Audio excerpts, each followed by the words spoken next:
What happens when a 7-year-old girl throws herself a birthday party and absolutely no one shows up? She writes a letter to complete strangers. But here's the twist. Those strangers rolled up with 5 fire trucks, 25 firefighters, and a secret that would change her life forever. This is the story of Maya Rodriguez, and trust me, you're not ready for what happens next. Picture this. A 7-year-old girl named Maya sits at her kitchen table on a rainy Thursday afternoon, her small hands carefully coloring red fire trucks on handmade birthday invitations. The crayons are worn down to nubs from weeks of use, and there are eraser marks where she's tried to get every detail perfect. Each card has a little firefighter helmet drawn in bright red crayon with yellow flames that look more like daisies. And at the bottom, in her best second-grade handwriting that takes her 5 minutes per word, it says, "Please come to my birthday party. It's going to be firefighter-themed because my daddy was a hero." Her mom, Elena, watches from the doorway, leaning against the frame with a cup of coffee that's gone cold in her hands. She's been standing there for 20 minutes, and you can see something break inside her chest every time Maya holds up another invitation, with that bright, hopeful smile that could power the entire neighborhood. Elena's wearing David's old Marines t-shirt, the one that still smells faintly like his cologne even after 2 years of washing. It's become her uniform for the hard days, the days when Maya asks questions that don't have good answers, or when she finds her daughter talking to the framed photograph on her nightstand like her daddy might actually answer back. See, Maya's dad wasn't just any firefighter. Captain David Rodriguez served 3 tours overseas as a military medic, saving lives in places most of us can't even pronounce. Afghanistan, Iraq, Syria, places where the temperature hits 120 degrees, and the closest thing to safety is the person standing next to you with a gun and a prayer.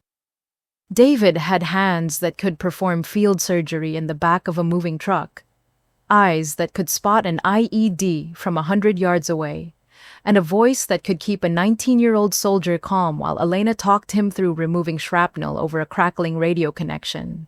When he came home from his final deployment, David didn't stop saving people. He couldn't. It was like rescue was coded into his DNA. He volunteered at Station 19 every weekend, teaching kids about fire safety at elementary schools, carrying elderly folks out of burning buildings, being the kind of man who'd give you his jacket in a snowstorm, and then drive you home to make sure you got there safely. Elena used to joke that David collected strays. Lost dogs, new neighbors who didn't know anyone, teenage kids whose parents worked too much to notice they were struggling. Their dinner table always had extra chairs, and their refrigerator was covered with thank you notes from people whose lives David had touched in some small but meaningful way. Maya was 5 when David got the call for one last deployment. 5 years old, and still young enough to believe that daddies always come home from work, that promises are unbreakable, and that heroes win in the end, because that's how stories are supposed to work. 2 years ago, on a Tuesday that started like any other Tuesday, David died saving 4 soldiers from an IED explosion outside Kabul. He threw himself on top of them when the blast went off, using his own body as a shield. All 4 of those soldiers came home to their families because David Rodriguez decided their lives were worth more than his own. Maya was 5. She barely understood why Daddy wasn't coming home for her birthday that year, or the year after, or ever again.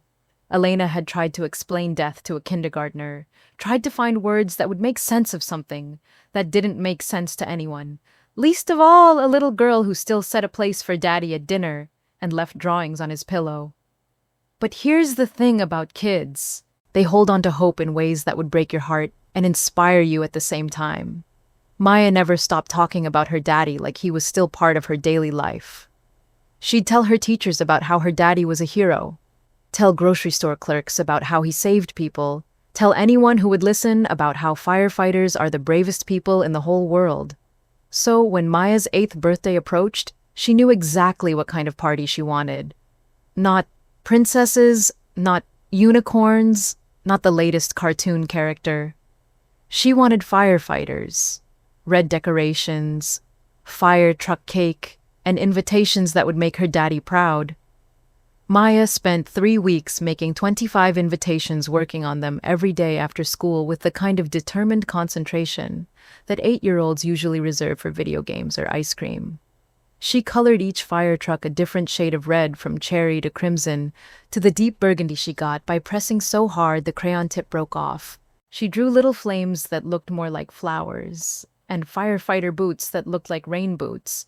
But every single card was made with the kind of love that only a child can pour into construction paper and crayons. Elena would find her at the kitchen table at 6 a.m. adding details to invitation number 12.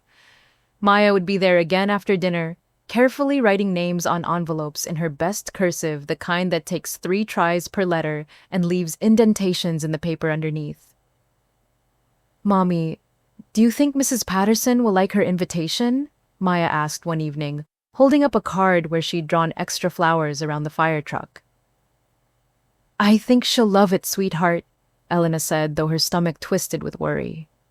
Mrs. Patterson was 86 years old and rarely left her house except for doctor appointments. The chances of her coming to a backyard birthday party were slim, but Maya was already imagining conversations they'd have about fire safety and rescue dogs.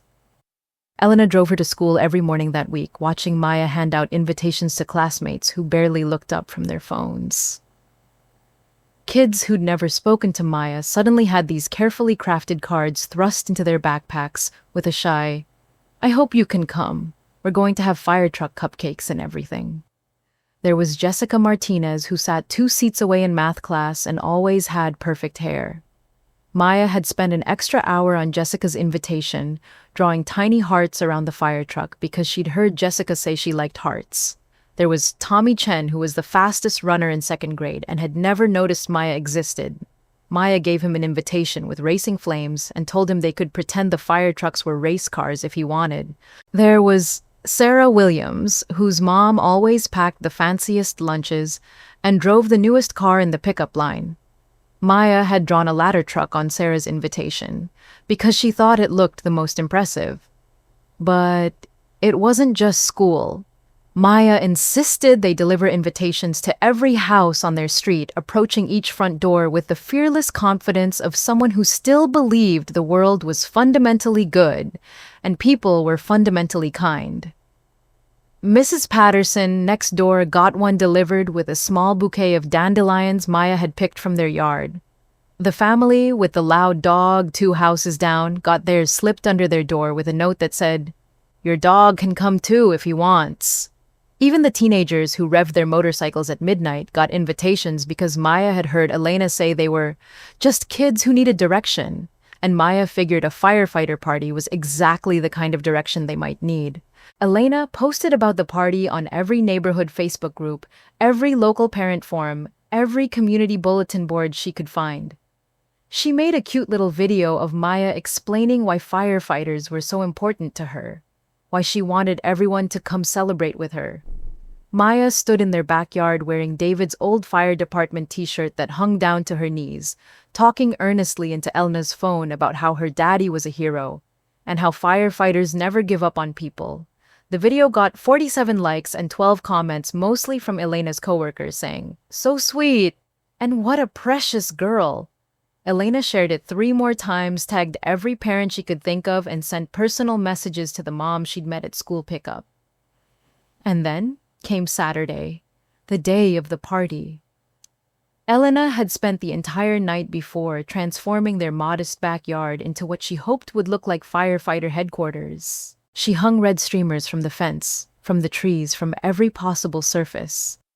She borrowed card tables from the church and covered them with red tablecloths she'd bought at the dollar store. She filled red balloons with helium until her fingers went numb and her lungs hurt from blowing up the ones that wouldn't stay inflated. The centerpiece was the cake Elena had stayed up until 2 a.m. to finish. A fire truck cake complete with ladder hoses and tiny firefighter figures she'd special ordered online. She'd watched YouTube tutorials for 3 hours to get the frosting technique right, practiced piping red roses until she ran out of practice frosting, and hand-painted tiny details that Maya would probably never notice but that Elena needed to be perfect. She set up a beverage station with red punch and water bottles labeled Fire Department Hydration. She arranged folding chairs in a circle around the cake table. She even borrowed a portable speaker and created a playlist of Maya's favorite songs, mixed with emergency vehicle sound effects that she thought would be fun and appropriate.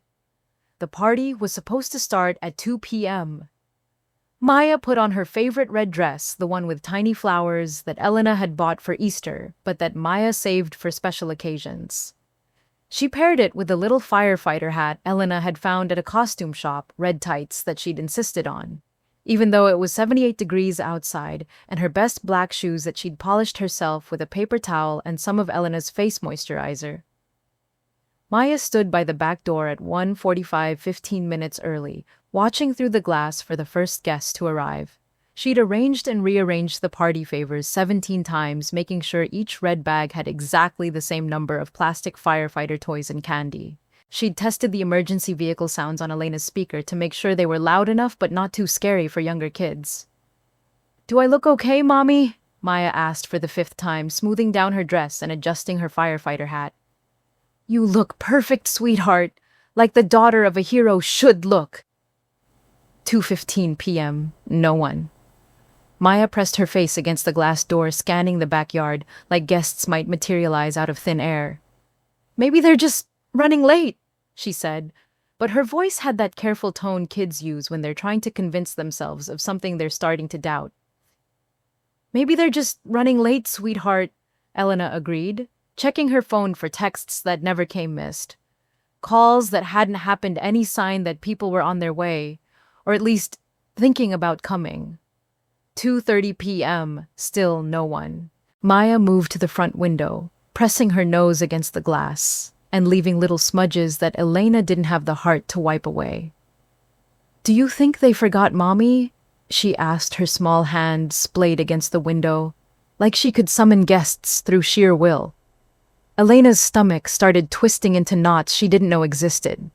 25 invitations, personal messages to half the parents in Maya's class, a video that got shared dozens of times, and not one person had shown up. Not even Mrs. Patterson, who Elena had secretly hoped might at least stop by for a few minutes. 3 p.m. The helium balloons were starting to droop in the afternoon heat. Maya had moved back to the kitchen table where she'd spent so many hours making invitations. She was now arranging and rearranging the plastic firefighter toys, creating elaborate rescue scenarios with napkins as buildings and birthday candles as people who needed saving. "Look, Mommy," Maya said with forced cheerfulness. "The firefighters are saving everyone from the building, just like Daddy used to do." Elena watched her daughter play alone at her own birthday party, and she felt something fracture inside her chest that she wasn't sure would ever heal. 3:30 p.m. Maya finally asked the question that shattered Elena's heart into 1,000 pieces. "Mommy, did I do something wrong? Is that why nobody came?" Elena knelt down beside Maya's chair and took her small hands in her own. "Baby, you didn't do anything wrong. You did everything right. You made beautiful invitations. You invited everyone you could think of. You planned the perfect party. Then why didn't they come?" Elena looked into her daughter's eyes and saw David looking back at her. The same earnest hope, the same belief that people are fundamentally good, the same confusion when the world doesn't live up to those expectations. And that's when Elena's phone buzzed with a group text from some of the moms at Maya's school. The message was short, cruel, and so casually vicious that Elena had to read it 3 times before it sank in. "Why would we bring our kids to a party for a girl with no dad? It's just depressing. Sarah said Maya talks about him like he's still alive." "It's weird." Elena stared at that text until the words blurred. She read the names of the women who'd sent it. Mothers she'd smiled at during school. Pickup women she'd made small talk with at parent-teacher conferences. People she thought were part of her community. The follow-up messages were worse. "I feel bad for the kid, but I don't want my Jessica getting upset about death and military stuff. Tommy's been having nightmares since that veteran came to speak at school. We can't do the PTSD thing again." Maybe if Elena stopped dressing Maya in military clothes and firefighter stuff all the time, she'd make normal friends. Elena's hands were shaking so hard she almost dropped her phone. Here's what really gets you about moments like this. It's not just the cruelty.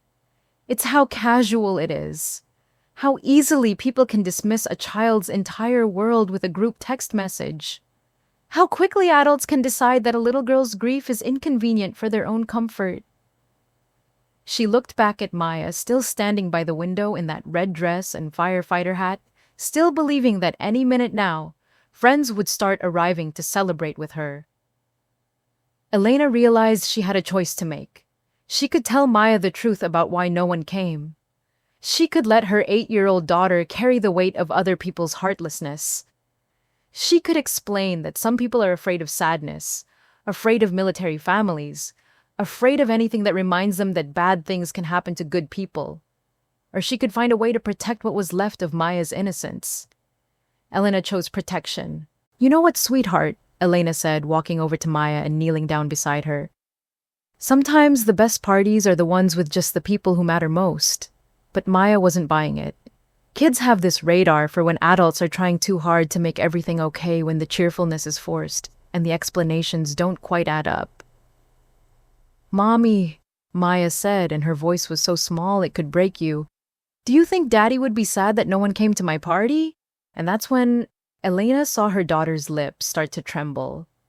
Just the tiniest quiver, like Maya was fighting with everything she had not to cry. Because even at 8 years old, Maya had learned that crying made the grown-ups around her more upset, so she'd started swallowing her tears, pushing down her sadness, pretending everything was fine when nothing felt fine at all. Elena pulled Maya into the tightest hug she could manage without crushing her. "Baby Daddy would be so proud of you for trying. He'd be proud that you made those beautiful invitations. He'd be proud that you wanted to share your special day with other people. He'd be proud that you're brave enough to hope." "But why didn't they want to come?" Maya asked into Elena's shoulder, her voice muffled by fabric and suppressed tears. Elena closed her eyes and tried to find words that wouldn't poison her daughter's heart forever. "Sometimes people are afraid of feelings, sweetheart. Sometimes they don't know how to be around sadness, so they stay away instead of helping. It doesn't mean you did anything wrong. It means they're scared." Maya pulled back and looked at her mom with those wide, serious eyes that kids get when they're trying to understand something too big for their age, too complicated for anyone to fully explain. "Is it because I don't have a daddy anymore?" The question hit Elena like a physical blow, like someone had reached into her chest and squeezed her heart until she couldn't breathe. Because of course Maya had figured it out. Kids always do. They're like emotional detectives piecing together clues from overheard conversations and uncomfortable silences and the way adults' faces change when certain topics come up. "Some people might think that," Elena said carefully, choosing each word like she was diffusing a bomb. "But those people are wrong. Having a daddy who's a hero in heaven doesn't make you different, or sad, or broken. It makes you special. It makes you the daughter of someone who gave everything to help other people." Maya nodded solemnly like she was filing this information away for later consideration, storing it in the same mental folder where she kept other incomprehensible adult explanations about fairness and kindness, and why the world sometimes worked in ways that didn't make sense. Then she reached into her pocket and pulled out that folded piece of paper Elena had noticed earlier, the one Maya had been carrying around all week like a talisman. "Mommy, I need to tell you something." Elena's heart stopped. "What is it, baby?" "I wrote a letter to Daddy's friends at the fire station. I mailed it last week." Elena stared at the paper in Maya's small hands, worn soft from being folded and unfolded countless times. "You mailed a letter by yourself?" Maya nodded suddenly, looking guilty like she'd been caught doing something she wasn't sure was allowed. "I walked to the mailbox when you were making dinner Tuesday. I used the stamp from your desk drawer. I'm sorry I didn't ask, but I wanted it to be a surprise." Elena's mind was racing. Maya had walked to the mailbox alone, something she'd never done before. She'd taken a stamp without permission. She'd written and mailed a letter to people Elena hadn't spoken to since David's funeral. What did the letter say, sweetheart? Maya unfolded the paper with the careful reverence of a child handling something precious and potentially magical. The handwriting was crooked, but determined, each letter formed with the kind of intense concentration that leaves indentations in the paper underneath and makes your hand cramp from gripping the pencil too tightly. Dear Daddy's Fire Station Friends. Maya read aloud, her finger following each word to make sure she didn't skip anything. My name is Maya Rodriguez, and my daddy was Captain David Rodriguez. He told me you were his second family, and that firefighters never leave anyone behind. I'm having a birthday party on Saturday at 2 p.m. and no one is coming. I made fire truck invitations for everyone at school, but they all said no, or didn't answer. I know Daddy is in heaven now, but maybe you could come to my party so I won't be alone. I made a fire truck cake and everything. I have red decorations and firefighter games planned. Daddy used to say that the best part of being a firefighter was helping people when they needed it most. I need help because I don't want to have a birthday party with no friends. Love, Maya Rodriguez. P.S. You can bring other firefighter friends if you want. I have enough cake for lots of people. Elena's vision blurred as she listened to her daughter read those words, each sentence hitting her like a physical blow. Maya had written to complete strangers, trusting in her father's stories about the brotherhood of firefighters, hoping that somewhere out there were people who remembered David Rodriguez and might care about his little girl. But there was more to the letter. Maya wasn't finished reading. P.P.S. Daddy used to tell me stories about how you saved people together. He said you were braver than superheroes because superheroes aren't real, but firefighters are. He said when he was scared, he would think about his firefighter family and remember that brave people aren't people who aren't afraid. Brave people are people who do the right thing, even when they are afraid. I'm trying to be brave like Daddy taught me, but it's hard when you're 8 and everyone thinks you're weird because your daddy died. Maybe if I meet Daddy's firefighter family, I won't feel so weird anymore. Maybe I'll feel more like Daddy's daughter and less like the girl whose daddy isn't coming to her birthday party. Elena had to sit down. She pulled out one of the folding chairs and stared at this letter her daughter had written, this raw, honest plea that contained more wisdom and heartbreak than most adults could articulate in a lifetime. Maya, baby, did you put our address on the letter? Maya nodded proudly. And our phone number. I copied it from the refrigerator magnet, and I drew a map on the back in case they got lost. See, she turned the paper over to reveal a child's drawing of their neighborhood, complete with street names spelled phonetically, and a big star marking their house. Elena looked at the clock. 4:30 p.m. If Maya had mailed that letter a week ago, the fire station would have received it by Wednesday at the latest, which meant they'd known about this party for days, which meant they weren't coming either. Elena felt something break inside her chest that she wasn't sure could ever be fixed. It was one thing for shallow parents to reject her daughter because they were uncomfortable with military families or didn't want to deal with the complexity of childhood grief. That was cruel, but understandable in its selfishness. But this was different. This was her husband's brothers in arms, people who had worked alongside David, people who had seen him risk his life for others, people who should understand what it meant to honor a fallen hero by caring for his family. Elena's phone buzzed again. Another message in the group chat. Maybe we should send a card or something. I feel kind of bad now. A card? The party is happening right now, Jennifer. Well, it's too late now, plus my kids have soccer practice. I heard Elena posts everything on social media. She's probably just doing this for attention. Elena's hands were shaking as she read these messages from women she considered friends. Women who had smiled at her face-to-face just days ago. Women who were now dissecting her motives and her daughter's pain like it was entertainment. But she couldn't let Maya see that devastation.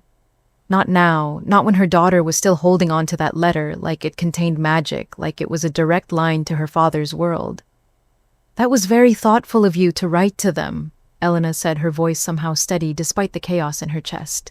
Daddy's friends probably have very busy schedules with emergencies and calls. Firefighters have to be ready to help people 24 hours a day, so sometimes they can't make plans in advance. Maya folded the letter back up and put it carefully in her pocket, patting it to make sure it was secure. Maybe they'll come later, she said, with the kind of hope that could shatter mountains and build them back up again. Maybe they're fighting a really big fire right now and they'll come when they're done saving people. Elena looked around their empty backyard at the drooping balloons and untouched cake at the carefully arranged party favors that no one would take home at the red streamers that were starting to curl in the afternoon heat. She thought about calling it quits, telling Maya they should just have cake inside, just the two of them, and maybe watch a movie about firefighters to make the theme feel complete. She thought about taking down the decorations and pretending this had never happened, processing her own grief and disappointment privately, so Maya wouldn't have to carry that weight too. But something stopped her. Maybe it was the way Maya kept glancing at the gate, still believing. Maybe it was the memory of David's voice telling her that hope was never wasted, even when it didn't pay off the way you wanted. Maybe it was the realization that giving up now would teach Maya that disappointment was reason enough to stop trying. Elena checked her phone one more time. No missed calls, no texts, no sign that anyone in the world cared that Maya Rodriguez was turning 8 years old today. The group chat had moved on to discussing weekend plans and complaining about homework assignments. Maya's birthday party, Maya's disappointment, Maya's letter to her father's fire station. All of it had already been forgotten by people who had never really cared in the first place. Elena felt anger rising in her chest, hot and unfamiliar. She wasn't used to being angry. She was used to being sad, exhausted, overwhelmed, grateful, worried. All the emotions that come with single parenthood and military widowhood. But anger was new. She was angry at the parents who had dismissed her daughter's invitation without a second thought. She was angry at people who thought military families were somehow contagious with tragedy. She was angry at a world that could ignore a little girl's birthday party because it was easier than dealing with the reality of loss and sacrifice. But mostly, she was angry at herself for believing that people would show up, for letting Maya believe it too, for not protecting her daughter from this kind of disappointment. Maya had wandered back to the party table and was now carefully adjusting the placement of plastic firefighter figures, creating elaborate scenarios where they rescued candy from burning buildings made of napkins. "Mommy, look," Maya said, her voice bright with forced cheer. "The firefighters are working together to save everyone, just like Daddy's team used to do." Elena watched her daughter play alone at her own birthday party, narrating rescue operations with the same enthusiasm she'd shown while making invitations, and she felt something fracture inside her chest that she wasn't sure would ever heal properly. "That's a great rescue, sweetheart. Daddy would be proud of how well you understand teamwork." Maya looked up from her firefighter figures with that serious expression she got when she was thinking hard about something important. "Mommy, do you think the firefighters who got my letter are sad that they can't come? Like maybe they really want to come, but they have to save people instead." Elena's throat tightened. Even in her disappointment, Maya was making excuses for people who hadn't responded, finding ways to believe the best about strangers who had ignored her plea for help. "I think if they could come, they would want to," Elena said carefully, trying to find words that were honest but not crushing. "Because Daddy said firefighters have big hearts, right? He said that's why they run toward danger instead of away from it. Because their hearts are big enough to care about people they don't even know." "That's right, baby. Daddy said that." Maya nodded and went back to her rescue scenarios, but Elena noticed that her movements were slower, now less animated. The forced cheerfulness was starting to crack around the edges. 4:45 p.m. The afternoon shadows were getting longer, and the temperature was starting to drop. Elena realized she was going to have to make a decision soon about how much longer to let this go on, how much more disappointment Maya should have to endure before Elena stepped in and officially ended the party that had never really begun.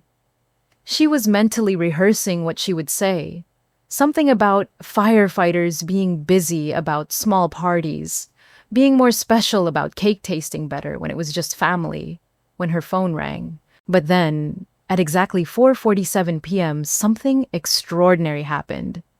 Elena's phone rang with a call from an unknown number with a local area code.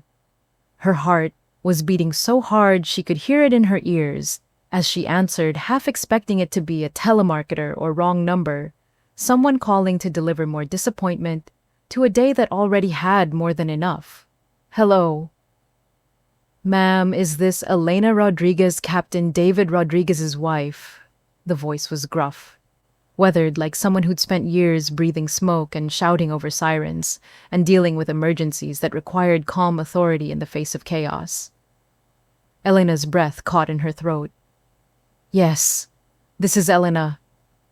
Ma'am, my name is Lieutenant Jacob Murphy from Station 19. We got a letter here from your little girl about a birthday party. Elena closed her eyes and felt her shoulders drop. Here it comes, she thought. The polite excuse. The "we're really sorry but we're incredibly busy" conversation. The explanation about liability and protocols and why they couldn't possibly attend a civilian event. The gentle dismissal that would crush what was left of Maya's hope. "I'm so sorry she bothered you," Elena started, the words tumbling out in a rush.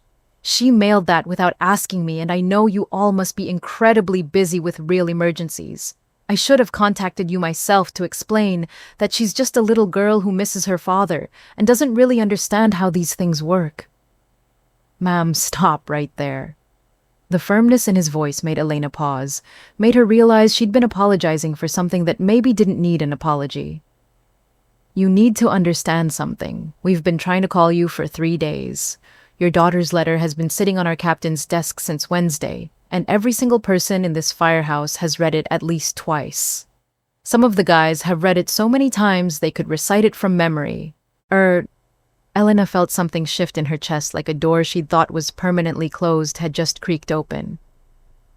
"What do you mean?" "I mean, we've been planning to show up to this party since the moment we got that letter. We tried calling the number Maya wrote down, but it kept going to voicemail. We tried again yesterday. And this morning, we were starting to think maybe the party got canceled or moved." Elena looked at her phone and realized she'd had it on silent all week, overwhelmed by everything and not wanting to deal with more disappointment, more rejection, more reminders that the world had moved on from David Rodriguez and his family. "You were actually planning to come. Ma'am, let me tell you something about your husband. David Rodriguez saved my life. Not in some dramatic movie way, but in the way that actually matters. I was a rookie, 22 years old, more scared than I'd ever been in my life. There was a house fire on Maple Street family, trapped on the second floor, and I froze up. Just completely panicked." Jacob's voice got quieter, more personal, like he was sharing something he didn't talk about often. "I stood in that front yard, with my helmet in my hands, shaking like a leaf, while a family was upstairs, probably dying. Your husband grabbed me by the shoulders and looked me dead in the eye and said, 'Murphy, those people up there need us to be heroes today. Are you ready to be a hero?' And somehow hearing him say that, looking into his eyes and seeing that he believed I could do it, I was ready." Elena felt tears starting to sting her eyes, but these were different tears. These weren't the tears of grief and frustration she'd been holding back all day. These were tears of recognition, of hearing her husband described in a way that sounded exactly like the man she'd married. "We saved that family. All 4 of them. The youngest was a little girl about Maya's age, maybe 6 years old, with pigtails and a stuffed elephant that she wouldn't let go of even when we carried her down the ladder. And afterwards, when we were back at the station, filling out paperwork, David told me something I'll never forget." Jacob paused, and Elena could hear other voices in the background, the sounds of a busy firehouse where people were preparing for something. "He said, 'The job isn't about the fires, Murphy. It's about the people we save and the people we become while we're saving them. Every call is a chance to be the person someone needs us to be in their worst moment.'" "I had no idea," Elena whispered, realizing how much of David's work life she'd never heard about, how many stories he'd never shared, how many lives he'd touched that she'd never known about. "Your husband talked about Maya all the time. He had pictures of her in his locker drawings she made him tape to the inside of his helmet. He used to say she was going to grow up to be braver than all of us put together, because she already knew how to love someone enough to let them go do dangerous work." Elena looked over at Maya, who was now sitting at the kitchen table, carefully straightening the corners of her remaining birthday invitations, still believing someone might show up, still making preparations for guests who existed only in her hopes. David would bring Maya's artwork to show us during downtime. Crayon drawings of fire trucks with stick figure firefighters that she'd labeled with our names, even though she'd never met us. Pictures of our families that David had described to her.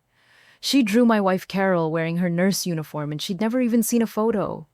Elena's heart clenched. She remembered those drawings, remembered Maya asking detailed questions about Daddy's work friends so she could make the pictures more accurate. The thing is, Jacob continued, we got Maya's letter and every single person in this firehouse had the same reaction. We all heard David's voice in our head saying, those people need us to be heroes today. So, you'll come? Elena asked, hardly daring to believe it, afraid that this conversation was too good to be true, and she was about to wake up from a dream that felt more real than her actual life. Ma'am, we're not just coming, we're bringing the whole crew. 25 firefighters from 4 different stations, 3 engines, a ladder truck, an ambulance, and our therapy dog Patch. We've got gifts. We've got a birthday song that'll wake up the whole neighborhood, and we've got stories about your husband that'll make Maya proud to be his daughter for the rest of her life. Elena started crying then. Not the quiet, hidden tears she'd been crying for 2 years. Not the careful tears she shed in the shower so Maya wouldn't see. But the kind of crying that comes from relief so overwhelming, it feels like drowning and being saved at the same time. But there's one problem, Jacob said, and Elena's heart stopped beating entirely. We're running about 2 hours behind schedule because of a call we just finished. House fire on the other side of town, elderly couple trapped on the 2nd floor. Everybody's okay, but it took longer than expected and we need time to clean up and get organized. Can Maya wait until 6 p.m. for her party to really start? Elena laughed through her tears, a sound she hadn't heard from herself in months, maybe longer. It was the kind of laugh that comes from disbelief, from joy so unexpected it doesn't know how to express itself properly. She'll wait, Elena said, wiping her face with the back of her hand. Jacob, how do you know she'll still be hoping? How do you know she won't give up between now and then? Because she's David Rodriguez's daughter, Jacob said simply, and Elena could hear the smile in his voice. And Rodriguez kids don't give up. Ever. Your husband used to say that Maya got her stubborn streak from both sides of the family, and that stubbornness was going to save the world someday. Elena felt something warm spreading through her chest, something she'd almost forgotten existed. It was hope, but not the fragile, desperate kind she'd been clinging to all day. This was solid hope, the kind built on real promises from real people who had no reason to lie. Jacob, can I ask you something? Of course. Why are you really doing this? I'm grateful. More grateful than I can possibly express, but you don't know us. Maya's just the daughter of someone you used to work with. Jacob was quiet for a long moment, and Elena could hear the sounds of organized chaos in the background. People moving equipment doors, slamming radios, crackling with dispatch calls. Elena, can I tell you about the last conversation I had with your husband? Please. It was 3 days before he shipped out for his final deployment. We were sitting in the station kitchen at 2 a.m. after a particularly rough call. Apartment building fire, lots of families displaced, 1 fatality. An old man who lived alone on the 3rd floor. We got everyone else out, but we were too late for him. Elena closed her eyes, imagining David in those moments after losing someone the weight he carried when rescue turned to recovery. David was taking it hard the way he always did when we couldn't save everyone. And I asked him how he dealt with it, how he kept going back into burning buildings when he knew that sometimes the outcome would break his heart. Jacob's voice got even quieter, more reverent. He said, Murphy, I think about Maya. I think about how she's going to grow up in a world where bad things happen to good people, where fires start and people get hurt and families fall apart, and I want her to live in a world where there are people who run toward the danger instead of away from it. People who show up when showing up is hard. People who choose to help even when it costs them something. Elena felt tears starting again, but she didn't try to stop them. Then he said, when Maya's older, if she ever needs help, I want her to live in a world full of people who learned how to be heroes by watching other people be heroes. I want her to know that there are people who will show up for her because someone once showed up for them. Elena had to sit down again. She sank into one of the folding chairs and stared at her daughter, who was now carefully rearranging the plastic firefighter toys for what must have been the 20th time, still creating rescue scenarios, still believing in heroes. That's what we're doing today, Elena. We're showing up for Maya because David spent years showing up for other people. We're being the kind of world David wanted his daughter to live in. I don't know what to say. You don't have to say anything. Just tell Maya that her daddy's friends are on their way, and we're bringing everything we need to give her the kind of birthday party that heroes' daughters deserve. After Elena hung up, she stood in her kitchen for a full minute, just breathing. She looked at the clock, 4:52 p.m., and realized she had an hour to prepare Maya for what was about to happen, an hour to shift from disappointment to anticipation, an hour to help her daughter understand that sometimes hope takes longer to arrive than you expect. But that doesn't mean it's not coming. She walked over to Maya, who was now coloring a new invitation with fierce concentration, her tongue poking out slightly the way it always did when she was really focused. "Who was that on the phone, Mommy?" Maya asked without looking up from her crayons. Elena knelt down beside her daughter and smoothed back her hair, tucking a strand behind her ear in the gesture that had been automatic since Maya was a baby. "That was one of Daddy's friends from the fire station." Maya's head snapped up so fast, her firefighter hat nearly fell off her eyes, going wide with the kind of surprise that takes over a child's entire face. "Really? A real firefighter who knew Daddy?" "Really. His name is Lieutenant Jacob Murphy, and he said Daddy saved his life once." Maya's crayon fell from her hand and rolled across the table. "Daddy saved his life, like for real saved his life." "For real. And Maya, he got your letter."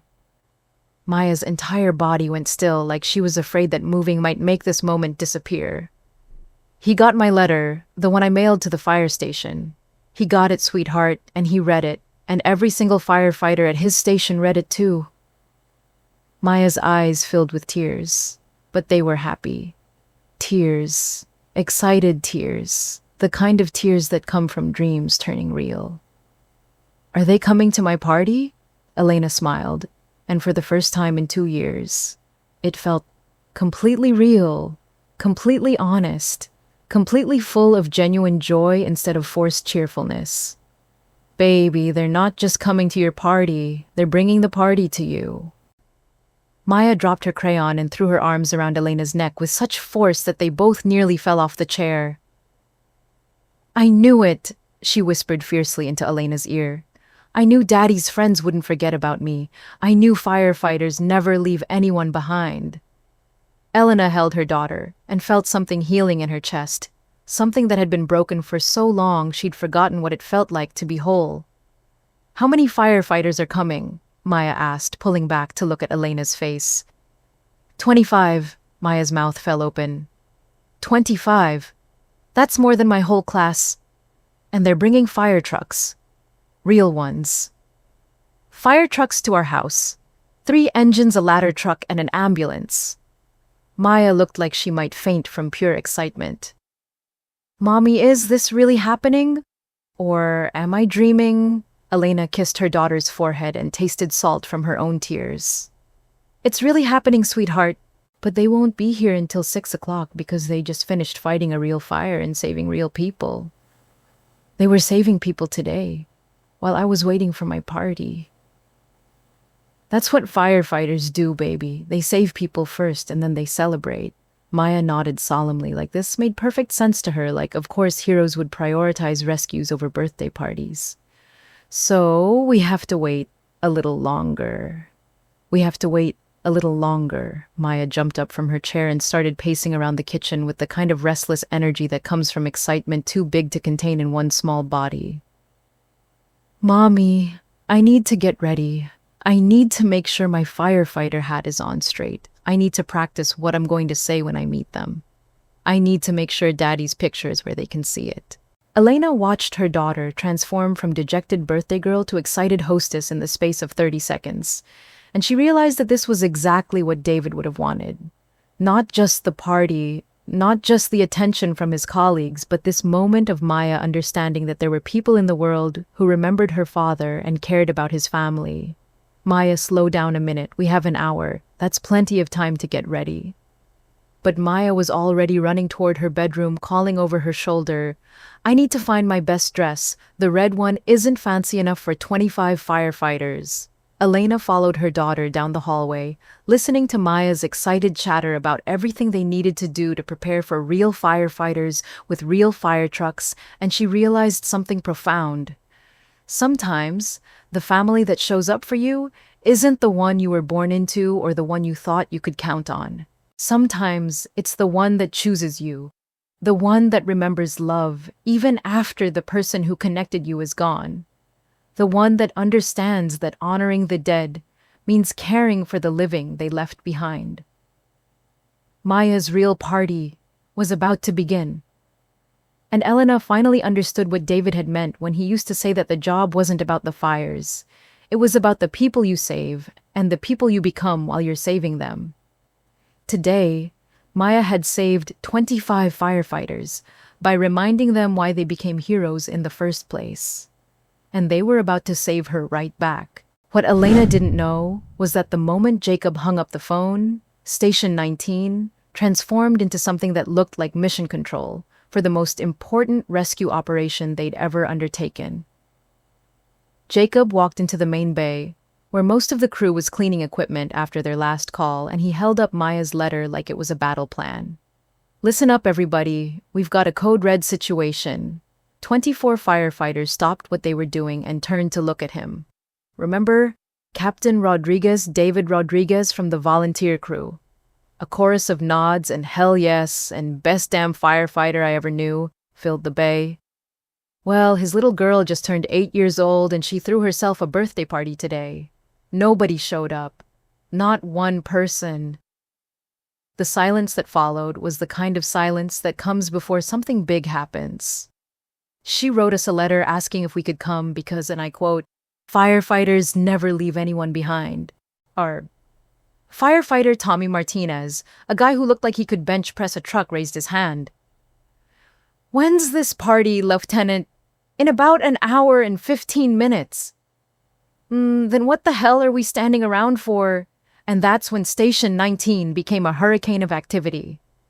Martinez grabbed his phone and started calling every off-duty firefighter he knew. Rodriguez's kid needs us. Drop whatever you're doing and get to the station. Now. Sarah Chen, the only female firefighter in the crew, was already digging through the supply closet. We need party supplies. Who's got cash? I'm on it, called out Rookie Peterson, the youngest guy on the crew. There's a dollar store 3 blocks away. What do we need? Everything, Jacob said. Balloon streamers, anything red. And somebody needs to hit the grocery store for cupcakes because I guarantee that little girl made enough food for 20 people who didn't show up. But here's where it gets incredible. Within 30 minutes, word had spread to 3 other fire stations across the county. Captain Rodriguez wasn't just beloved at Station 19. He'd trained volunteers at half a dozen departments. He'd helped with fundraisers, covered shifts when people were sick, showed up to community events even when he was exhausted. Jacob's phone started ringing nonstop. Lieutenant Murphy, this is Captain Walsh from Station 7. We heard about the Rodriguez kid. We're sending 5 guys in our best ladder truck. Then Station 12 called. Then the volunteer department from 2 towns over. Then the county fire marshal's office. By 5:30 p.m., there were 25 firefighters gathered at Station 19, and they looked like they were preparing for the most important call of their careers. Tommy Martinez had returned from his shopping run with 6 dozen cupcakes, 4 bags of red balloons, and enough streamers to decorate a football stadium. Sarah Chen had somehow acquired 25 miniature firefighter helmets with honorary firefighter Maya Rodriguez printed on each one. Rookie Peterson had organized a collection that raised $300 for birthday presents, including a deluxe firefighter costume in Maya's size and a set of walkie-talkies so she could communicate with headquarters.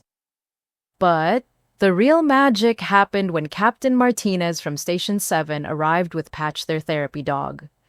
Patch was a golden retriever who'd been trained to comfort people in crisis situations. He wore a little red vest that said Fire Department Therapy Dog, and he had the kind of gentle eyes that could calm down anyone having the worst day of their life. Rodriguez always said he wanted to get his daughter a dog, Captain Martinez explained as Patch wagged his tail and investigated all the party supplies. Figured this was the next best thing. Jacob looked around at all these tough-weathered firefighters who'd seen more tragedy and trauma than most people could imagine, and every single one of them was focused on making sure an 8-year-old girl had the best birthday party of her life. "All right, here's the plan," Jacob announced. "We roll out in formation. Engine's first ladder truck in the middle, rescue vehicle bringing up the rear. Lights flashing but no sirens until we're 2 blocks away. We don't want to scare the kid. We want to give her the surprise of her life." "What about the neighbors?" asked Sarah Chen. "They're gonna think there's an emergency." "There is an emergency," Jacob said simply. "A little girl needed heroes, and heroes don't show up quietly." As they prepared to leave, Jacob walked over to David Rodriguez's old locker, which nobody had touched since he died. It still had his extra helmet hanging inside, along with a photo of Maya from when she was 5 years old, gap-toothed and grinning, wearing an oversized fire chief hat. Jacob carefully took down the helmet and the photo. "Martinez, we're making one more stop. There's something Maya needs to have." At exactly 5:45 p.m., a convoy of fire trucks began rolling through the streets toward Maya's neighborhood. In the lead engine, Jacob held David Rodriguez's helmet in his lap and thought about what his old friend would say if he could see this moment. Probably something like, "It's not about the fires, Murphy. It's about the people we save and the people we become while we're saving them." Today, they were all becoming the kind of people who show up for a little girl who believed firefighters never leave anyone behind. Maya Rodriguez was about to discover she was absolutely right.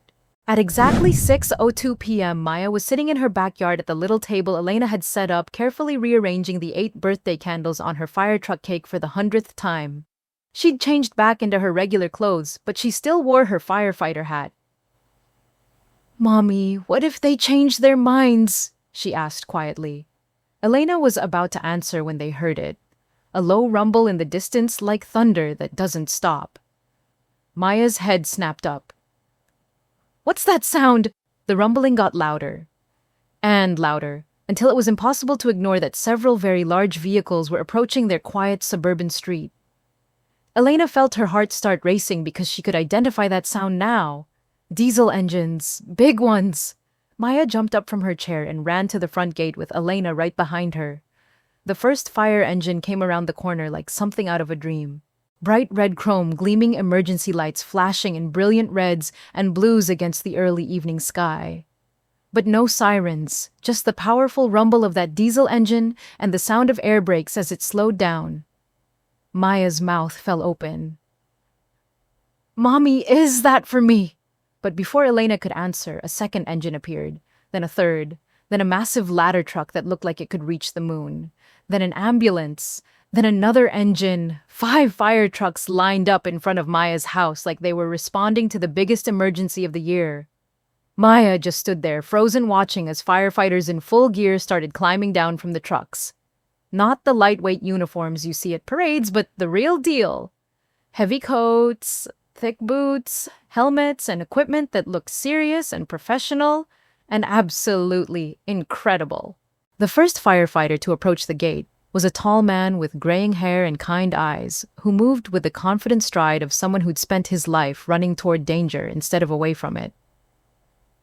"Excuse me," he called out with a gentle smile. "We're looking for Maya Rodriguez. We heard there was a birthday party here that could use some backup."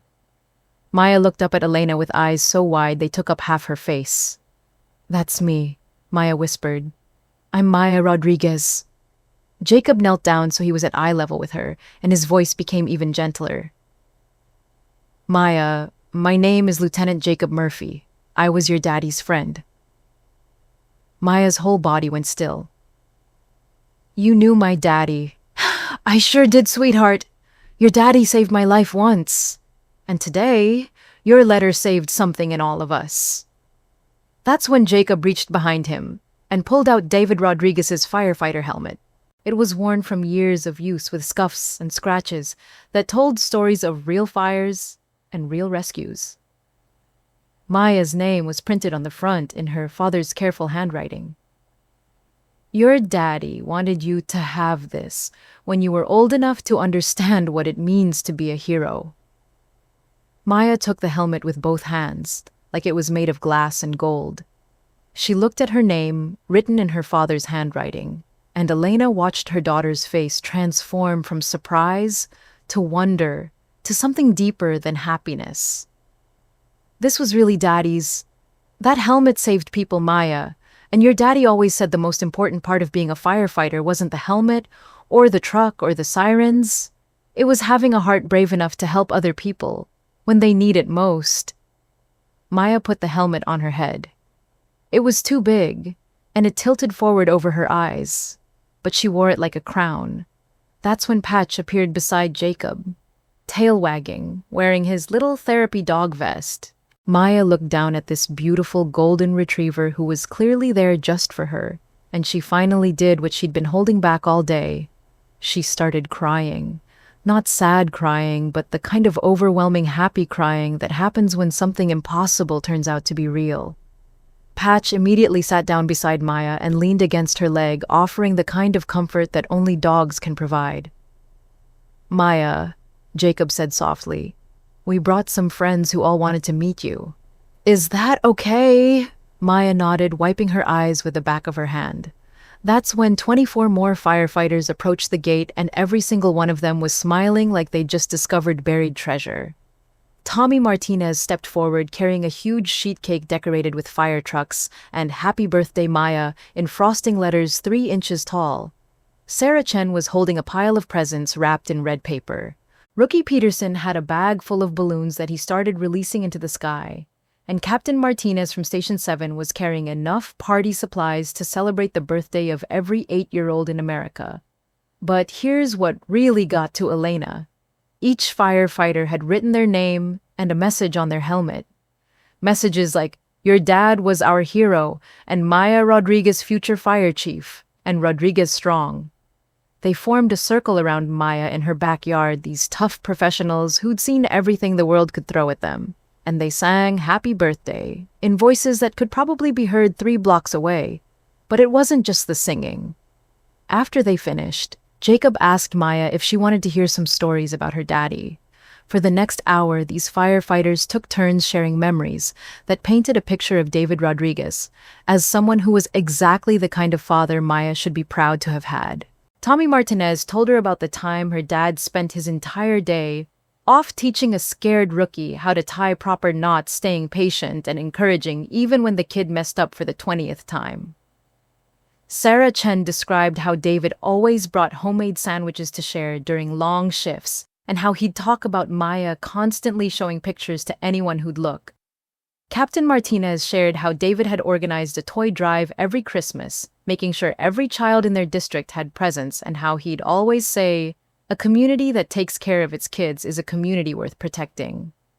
Maya listened to every story with wide eyes, clutching Patch's fur with one hand and holding her father's helmet steady with the other. "Your daddy used to say something that we all still remember," Jacob told her as the sun started setting behind them. He said, "The job isn't about the fires. It's about the people we save and the people we become while we're saving them."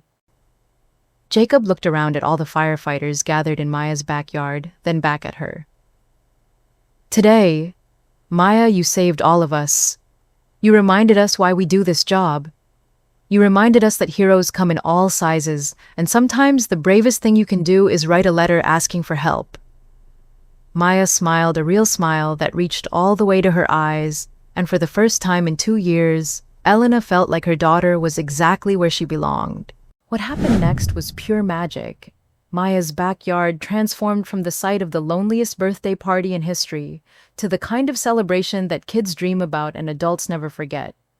Tommy Martinez set up an obstacle course using fire hoses and traffic cones, teaching Maya and the neighborhood kids who started appearing how to rescue stuffed animals from imaginary burning buildings. Sarah Chen organized a cupcake decorating station, showing everyone how to pipe frosting flames and draw tiny fire trucks with red icing. Rookie Peterson let Maya sit in the driver's seat of engine 19, showing her all the buttons and gauges and letting her work the horn, which she did approximately 47 times while laughing like it was the funniest thing in the world. But the real star was Patch. That golden retriever had apparently decided that Maya Rodriguez was his new favorite person in the universe. He followed her everywhere, sat patiently while she decorated his therapy vest with birthday stickers, and even wore one of the miniature firefighter hats that the crew had brought. Elena stood on her back porch watching this scene unfold, and she felt something she hadn't experienced in 2 years. Peace. Not the exhausted, resigned kind of peace that comes from giving up, but the deep, grateful kind that comes from witnessing genuine goodness in the world. Jacob appeared beside her, holding 2 cups of coffee that someone had made in the kitchen. "Your daughter is something special," he said, handing her a cup. Elena accepted the coffee and watched Maya teaching Patch how to stop, drop, and roll, while 6 firefighters pretended to be amazed by her technique. "She gets that from her father," Elena said softly. "She gets some of it from you too," Jacob replied. "David used to talk about how strong you were, how you kept the family together while he was deployed, how you never complained even when things got tough." Elena felt tears starting again, but these were different tears, cleaner somehow. "I've been so angry," she admitted, "at the parents who didn't show up today, at the neighbors who treat us like we're contagious with grief, at David for leaving us alone." Jacob nodded. Anger's part of the process. But look around, Elena. Maya isn't alone. You're not alone. Family isn't just the people you're related to.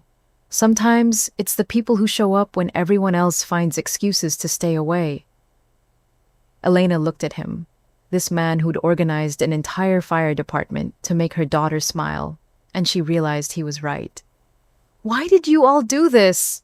Really?" Jacob was quiet for a long moment, watching Maya demonstrate proper firefighter poses for her new audience. "Because we've all been that kid at some point, the one who got forgotten or left out or told they didn't matter. And because your husband taught us that being a hero isn't about the big dramatic rescues. It's about showing up for the small moments when someone needs to know they're not invisible." That's when Elena's phone started buzzing with notifications. Someone had been taking pictures and videos all evening, and word was spreading on social media faster than she could keep track of. Her neighbor, Mrs. Patterson, appeared at the back gate looking embarrassed and carrying a hastily wrapped present. "Elena, I am so sorry. I had no idea about Maya's party. I would have brought my grandkids over. They would have loved this." Then the family from 2 houses down showed up. Then the teenagers with the motorcycles, looking uncharacteristically humble and asking if Maya wanted to see them do wheelies in the street. Within an hour, Maya's backyard was full of neighborhood kids and their parents, all drawn by the spectacle of 5 fire trucks and the kind of celebration that makes people want to be part of something good. Elena pulled out her phone and started recording. Maya was in the center of it all, wearing her father's helmet and her red dress, surrounded by firefighters and neighbors and kids she'd never played with before, with Patch sitting devotedly at her side. "Jacob," Elena said, "would it be okay if I shared this online? People should know what you all did today." "Share away," Jacob smiled. "Maybe it'll inspire someone else to show up when it matters." Elena posted the video with a simple caption. "Sometimes heroes come in red trucks. Sometimes they come in response to a letter from a little girl who believed that firefighters never leave anyone behind. Thank you to Station 19 and all the departments who made my daughter's birthday unforgettable." The video went viral within hours.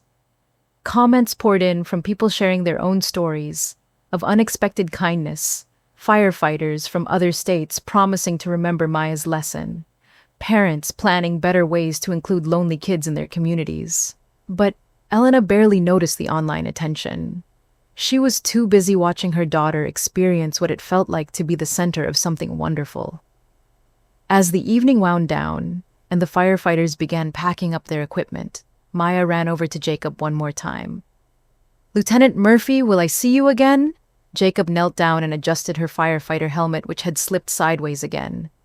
Maya, you're an honorary member of Station 19 now. That means we'll always be your family. And family checks on each other. Maya threw her arms around Jacob's neck and whispered something in his ear that made him smile and nod seriously. Later, after the last fire truck had rumbled away, and the last neighbor had gone home, Elena tucked Maya into bed. Her daughter was still wearing the firefighter helmet, and Patch had somehow been given permission to sleep on her bedroom floor. Maya had arranged her father's photograph on her nightstand right next to her new helmet, and she fell asleep holding the letter she'd written to the fire station, the letter that had changed everything. Elena sat in the chair beside Maya's bed for a long time, watching her daughter sleep peacefully for the first time in months. Sometimes hope really does ride in red engines, Elena thought. Sometimes it comes from people who remember that a promise made to a fallen brother extends to taking care of his family. Sometimes it comes from a 7-year-old girl brave enough to write a letter asking for help. And sometimes, if you're very lucky, hope shows up with sirens and stories and therapy dogs who know exactly when to lean against a little girl who needs to feel less alone in the world. Maya Rodriguez had learned something that day that would stay with her for the rest of her life. When the people you expect to show up don't come, sometimes the people you never expected become the family you never knew you needed. And that's worth celebrating. Maya's story reminds us that sometimes the most unexpected people become our greatest heroes. Have you ever experienced kindness from complete strangers when you needed it most? Share your story in the comments below. And if you believe in the power of showing up for others, hit that subscribe button for more stories that restore your faith in humanity. Until next time, remember, heroes come in all forms, and sometimes they drive red trucks.